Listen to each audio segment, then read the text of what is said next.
Tu veux savoir si le RS4 Mini, c'est un bon stabilisateur? Alors je t'invite à regarder cette jeune review, frérot. C'est pas mal ça pour l'intro. Ça au tout début. Non, je sais pas. Le mec, il est complètement décalé.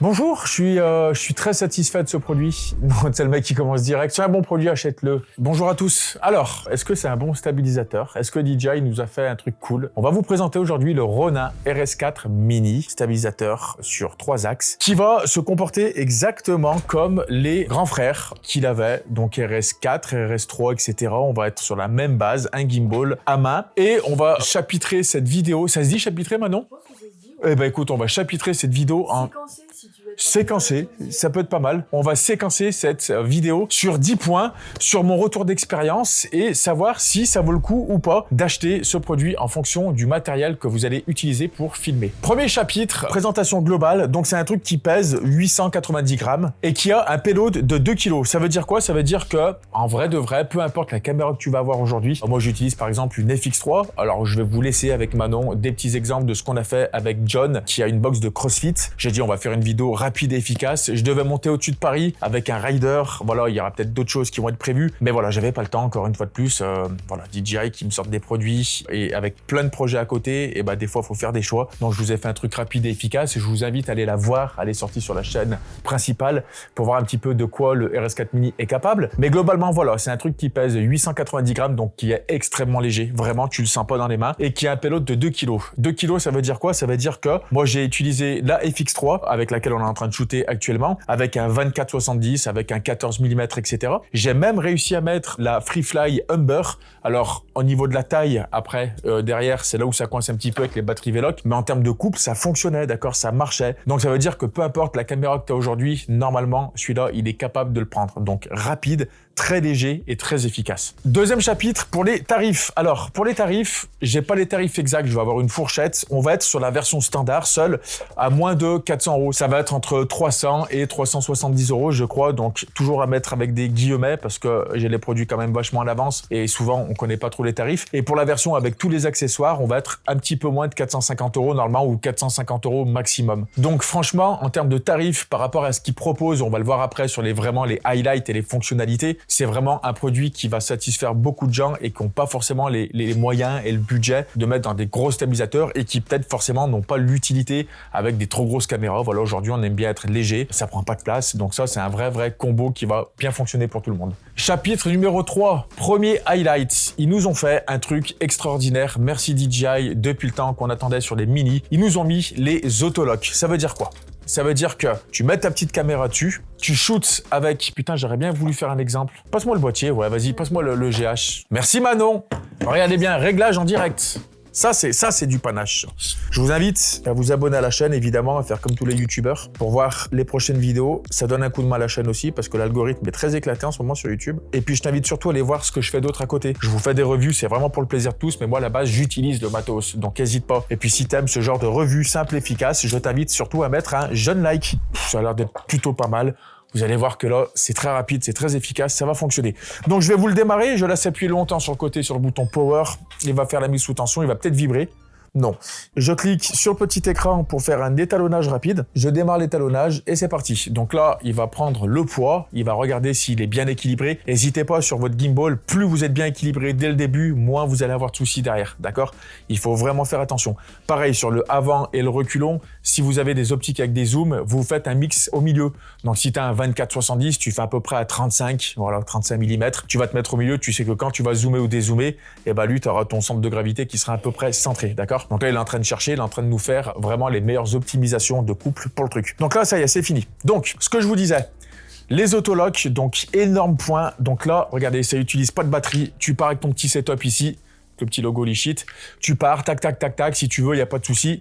Ça t'évite que le truc qui se trimballe de partout, perte de temps, etc. Donc, gain de temps, bah, c'est rapide. On a les autolocks exactement comme le RS3 et le RS4 Pro, d'accord? Donc ça, c'est vraiment un vrai highlight que j'attendais sur les mini. Parce que je vais être très honnête avec vous, avec un A7S 3 ou une FX3, par exemple, ou peu importe les caméras que vous utilisez, je pense que celui-là, je vais plus l'utiliser qu'un gros, d'accord? Le gros, c'est vraiment quand tu commences à avoir des setups un peu plus costauds. Et puis là, bah, les autolocks, regardez, j'ai juste à cliquer sur le côté. Hop, il a déloqué et là, je suis prêt à utiliser mon petit gimbal et ça, c'est juste trop stylé. Quatrième point, amélioration, firmware, logiciel, etc. Nouvelle stabilisation de 4e génération. Alors, ça, c'est un truc qui nous vend DJI. Bon, écoute, à chaque fois que les années passent, 3e génération, 4e génération, apparemment, l'algorithme est meilleur. Je sais pas s'ils ont changé au niveau des codeurs, etc. Mais effectivement, avec les tests que j'ai faits, on a vraiment des trucs souples. On a beaucoup moins d'à-coups. C'est beaucoup plus fluide. Si t'es moins bon en gimbal, eh ben, tu sais que tu vas pouvoir avoir un peu plus de marge à faire des erreurs. Ça, c'est plutôt bien parce que DJI, ils sont aussi là pour faire du grand public. Et malheureusement, c'est pas tout le monde qui a le temps de se former sur un gimbal, de toujours pratiquer tous les jours. C'est peut-être un truc qui est occasionnel. Tu veux vlogger, tu vas aller faire tes vacances, faire un petit peu de cinématique avec ton boîtier, et ben tu sais que tu n'auras pas des trucs qui vont mettre des à-coups, etc. C'est vraiment une super amélioration qu'ils ont fait. Et ça, bah voilà, chaque année, DJI, ils vont de toute façon s'améliorer sur les firmware et sur les algorithmes de ce genre de matériel. 5e chapitre, les modes de suivi avancés. Comme tous les autres Ronin, on va avoir le mode FPV, on va avoir le 360 roll. Donc là, très simple ici, hein, vous avez un écran tactile exactement comme les autres, j'ai envie de vous dire. Je suis en FPV, si je clique dessus, bougez pas, je vais passer en roll 360, je clique dessus, hop, il déverrouille, il se met ici. Hop, je shoot ici et là, je peux vraiment faire des trucs hyper créatifs. Donc, quand on avance, exactement comme ce que vous allez voir dans la vidéo. Alors, moi, je l'ai fait avec l'iPhone, mais vous voyez que ça marche avec n'importe quelle caméra à partir du moment où vous respectez le payload. Donc ça, forcément, ils l'ont mis. C'était déjà, j'ai envie de vous dire, présent sur les anciens modèles. Donc, ça va de soi qu'il y ait sur les nouveaux modèles. Mais par contre, ils ont fait un highlight de malade. C'est ce petit truc-là. Qu'est-ce que c'est? C'est un tout petit boîtier qui est vraiment indépendant, qu'on peut mettre ou ne pas mettre. Comment ça fonctionne en fait? C'est un petit truc avec un metal bracket qui vient se plugger directement en haut. Et en fait, c'est un suivi, un active track intelligence artificielle qu'ils appellent. Donc là, par exemple, si je le prends, que je l'emmène ici, si je me mets là, que je lève la main, hop, il s'allume en vert. Et s'il s'allume en vert, ça veut dire que si je viens devant ici, bah, vous voyez que il me traque directement. Si je lève la main, regardez, hop, il se met en rouge, donc il me traque plus. Je relève la main, tac, il se met en vert, et ben là, forcément, en termes de réactivité, vous allez pouvoir régler vraiment la vitesse de suivi, etc. Et je peux vous garantir que ça fonctionne, hein. Vous pouvez y aller, ça marche tout le temps, ok? Donc ça, c'est un premier point qui est vraiment cool parce que tu n'as plus trop besoin de te soucier de shooter quelqu'un, de le cadrer, tu vois? C'est-à-dire que là, si je prends mon machin, peu importe où je me mets, en fait, tu sais qu'il suivra toujours ma gueule, en fait. Et ça, c'est très intéressant quand, eh ben, tu es dans des environnements qui sont un petit peu compliqués, tu marches avec ton boîtier, comme ça, tu t'occupes juste de regarder la ligne que tu es en train de faire, et ben lui, forcément, il va suivre le sujet que tu auras traqué.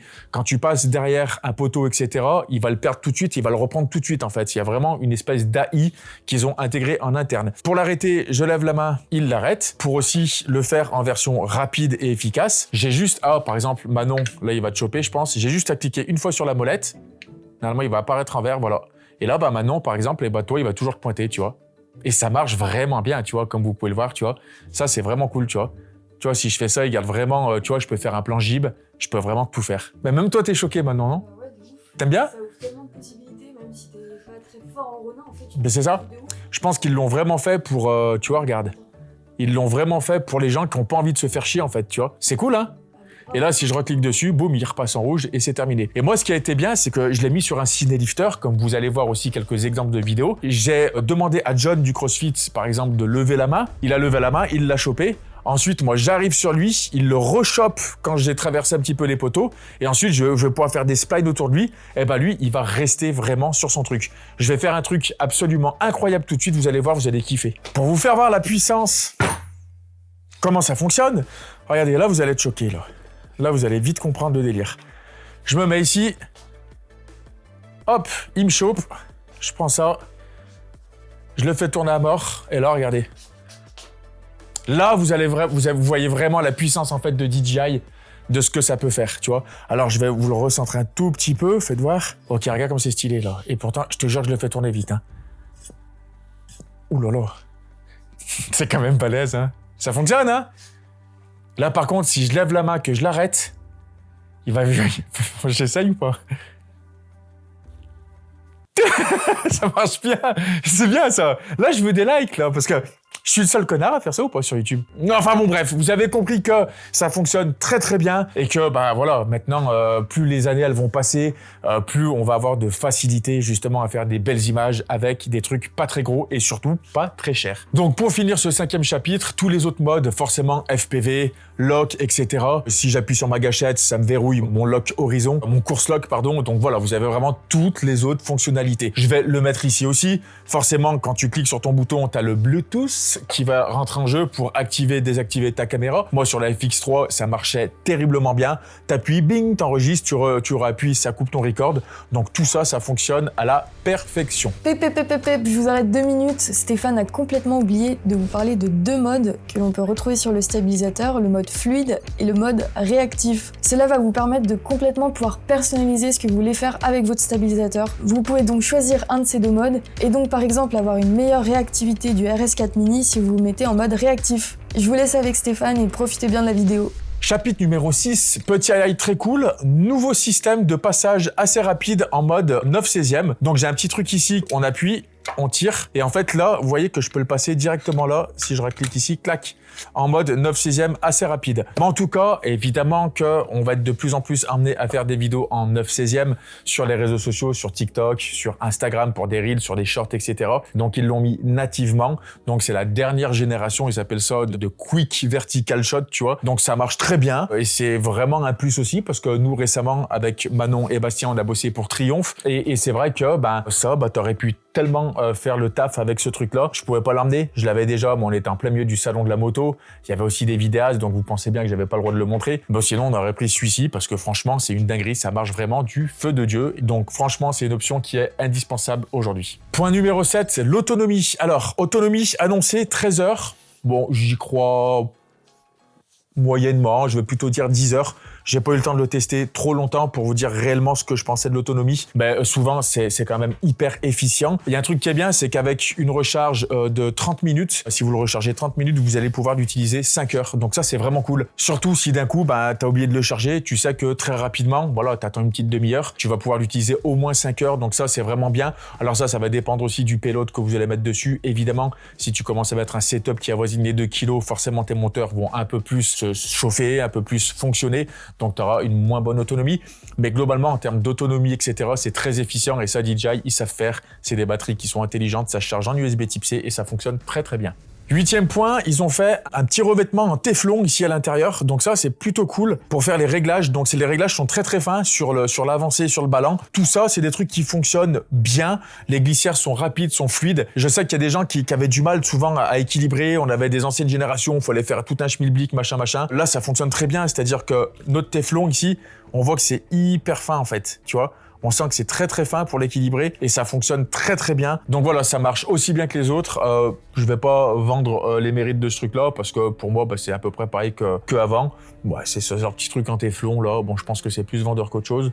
Mais voilà, ça marche aussi bien, voire mieux qu'avant dans tous les cas. Il y a un truc qu'il faut vous dire aussi, DJI, à chaque fois qu'ils vont sortir des nouveaux produits, ça sera forcément au moins aussi bien, voire meilleur que les anciennes générations. Highlight très très cool. Donc ça fonctionne avec ça, mais comme vous le voyez aussi sur la vidéo, il va fonctionner aussi avec les smartphones. Donc on a ce petit truc qui est vachement bien. Je vais pouvoir le mettre ici et mettre ici, comme vous le voyez, un smartphone. Donc ça, c'est vraiment cool parce que, mine de rien, ça, c'est une dinguerie. L'iPhone 16 Pro qui filme avec du log. Regardez les images, je peux pas vous mentir. C'est filmé avec ça une grosse partie de la vidéo parce que pour moi, l'avenir, mine de rien, il est ici. Je suis désolé pour les gros fabricants de caméras, mais quand tu connais un minimum tes bases, quand tu connais un minimum de quoi tu es capable en post-production et le matériel de quoi il est capable, tu sais que tu peux faire des miracles.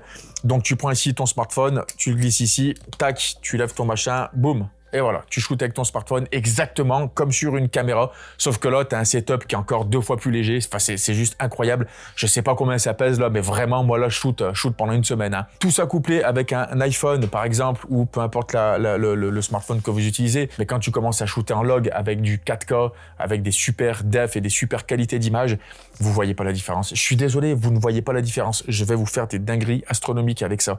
Et ça, c'est vraiment très, très cool. Le seul problème que j'ai eu avec ce truc-là, regardez, c'est que moi j'ai des coques comme ça, comme vous l'avez vu, qui sont un peu plus grosses, avec laquelle je peux mettre des filtres ND. Et le truc là, il est pas assez haut, tu vois, il y va pas. et je suis dégoûté. Genre littéralement, je suis dégoûté. Je pensais qu'ils allaient faire un truc où on allait pouvoir mettre un smartphone un peu plus large, parce que souvent on utilise des rigs maintenant comme ça avec des filtres et des nouvelles optiques. Et ben là, ça fonctionne pas, ça m'embête un petit peu. Voilà, c'est un petit peu con. Et l'autre truc aussi un petit peu bête, comme vous avez pu le voir sur la vidéo, là quand je shootais à peu près avec le smartphone comme ça, quand je le mettais en 9/16e, et ben j'avais ce problème-là. Et ben si je le mettais comme ça, en fait, je suis obligé de prendre le téléphone et de le retourner parce que la caméra elle est en bas. Est-ce que c'est dérangeant que la caméra soit en bas? Je sais pas, mais par rapport à ça, là-haut, je préfère qu'il soit là-haut comme ça. Donc j'étais obligé de faire ça, de le retourner ici. Alors vous allez me dire, oui, ça prend 10 secondes. Hein. Ouais, mais c'est chiant, je suis un feignant, tu vois. Et ensuite de le mettre ici, clac, et là on avait quelque chose vraiment d'à peu près cohérent avec le truc pour l'active track, ok? Donc c'était le seul petit point un petit peu négatif que je trouvais avec ce module-là. Mais franchement, c'est une dinguerie et ils ont vraiment fait une... En vrai, là, je sais pas s'ils vont pas cannibaliser en fait les Osmo Mobile. Je crois qu'il sort avant l'Osmo Mobile, je peux en parler, l'Osmo Mobile 7, tu vois.